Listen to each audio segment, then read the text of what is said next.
Hello everyone, here is my pitch for Nightmare Essence, a 2D side-scroller puzzle game. What does the player do? The player collects stuffing and stuffed animal parts. They jump and run on platforms. They fight and dodge enemies. And they solve puzzles in each level to progress to the next one. My hook. Nightmare Essence is a Limbo-styled game where players fight enemies and collect stuffed animal parts by solving puzzles in order to escape the nightmare realm.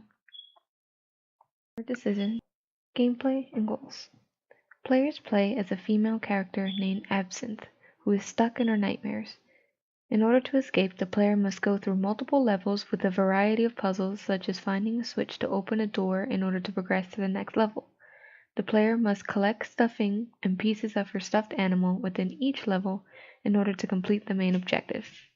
The players must also fight and dodge creatures of the night coming to attack them.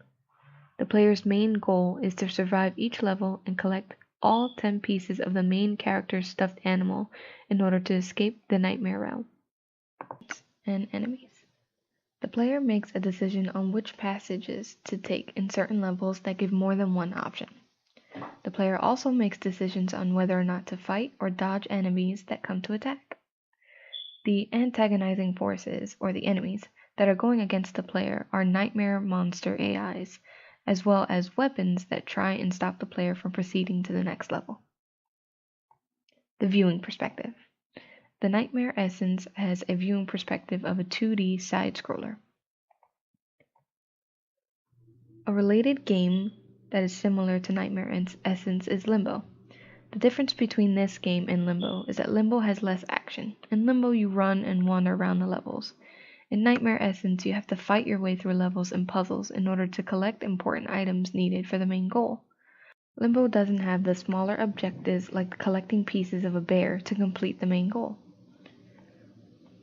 Risks. The development risk in making this game are being able to create and change puzzles within the game to make the game stay appealing to the players. If the puzzles don't have enough challenge to them, the players will become bored of it. Another development risk is the player dying a lot. The player has to fight off or dodge enemies as well as dodge weapons that can kill the player. This can cause frustration in the player and creating a feeling of no longer wanting to play. Now, do you have what it takes to escape the nightmare realm?